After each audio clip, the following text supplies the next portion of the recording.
کب تک ان چکروں میں پڑے رہیں گے کہ وہ نہیں، ہم نے اس کو نہیں آنے دینا، اس پہ ہم نے پابندی لگوانی ہے، اس کو ہم نے بین کروانا ہے. اسلامک اسکالر آ رہا ہے تو اس کو بجائے اس کے کہ آپ ویلکم کریں، آپ اس کے لیے وہاں پہ جو ہے وہ مناظروں کے اور دیگر چیزوں کے جو ہے وہ چیلنج پیش کر رہے ہیں. اگر وہ اپنی گیدرنگ کے زور پر یہ منوانا چاہتا ہے شخص کہ یزید کو رضی اللہ عنہ کہا جائے گا اور جیسے قسطنطنیہ کی بنیاد پر اس کو جنتی ثابت کرے گا، تو کیا ایسے دل آزاری نہیں ہے؟ یہ عقیدہ رکھنے والے تو پاکستان میں آلریڈی لوگ ایگزسٹ کر رہے ہیں، تو یہ چیلنج صرف باہر سے آنے والے مہمان کو ہی کیوں دیا؟ انہوں نے جو ہمارے آقا صلی اللہ علیہ وسلم کے بارے میں کہا اور جس لب و لہجے میں اور پورے حال میں تالیاں گونجی کہ یہ نبی کی حیثیت ہے کہ آج کے دور میں محمد صلی اللہ علیہ وسلم سے بھی مانگنا حرام ہے.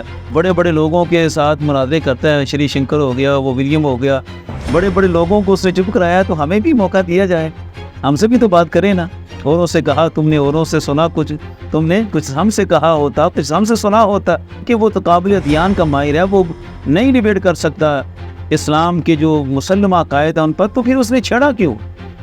اس کا کیا حق بنتا ہے کہ وہ صدیوں کا مسلم عقیدہ کہ یزید ہی ناحق تھا اور اس کا ظلم و ستم تھا، اس کو چھیڑ کر وہ کہتا ہے کہ وہ رضی اللہ عنہ اور جنتی شہزادہ ہے. کیونکہ وہ جو بھی بات کرتے ہیں اس کے پیچھے وہ کوئی ریفرنس کوڈ کرتے ہیں. قرآن سے پیش کریں تو وہ صورت اور آیت نمبر پیش کرتے ہیں، حدیث سے کریں تو اس کا بھی انہوں نے ریفرنس پیش کیا ہے. اس کی حقیقت کیا ہے؟ کیا واقعی یزید اس لشکر میں شامل ہے یا کوئی اور ہے؟ ہم بھی یہی چاہتے ہیں کہ ہمارے جو مسلم عقائد کو چھیڑا گیا ہے، اور الحمدللہ پاکستان اہل تصوف کا ملک ہے اور صوفی اکرام کے ماننے والے ہیں، تو ہم اہل تصوف کے عقائد کو جو اس نے چھیڑا ہے تو ایسی ڈیبیٹ ہمارے ساتھ بھی کر لیں. وہ شری شنکر کے ساتھ کر سکتا ہے، ولیم کے ساتھ کر سکتا ہے، تو ڈاکٹر جلالی صاحب سے نہیں کر سکتا. ڈاکٹر جلالی صاحب تیار ہیں اس کے ساتھ ڈیبیٹ کرنے کو؟ تیار ہیں انشاءاللہ. ہمیں دکھ پہنچا ہے کہ ہمارے ہوتے ہوئے یزید کو کس طرح بخشا ہوا اور رضی اللہ عنہ کہا گیا.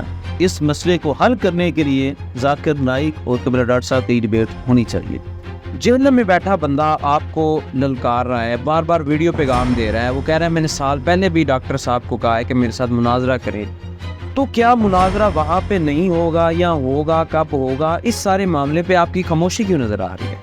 آج بھی ذاکر نائک نے جن مسئلوں کو بیان کیا، کوئی بندہ ان مسئلوں کو اپنا عقیدہ مانے اور بیان کرنے کے لیے آ جائے.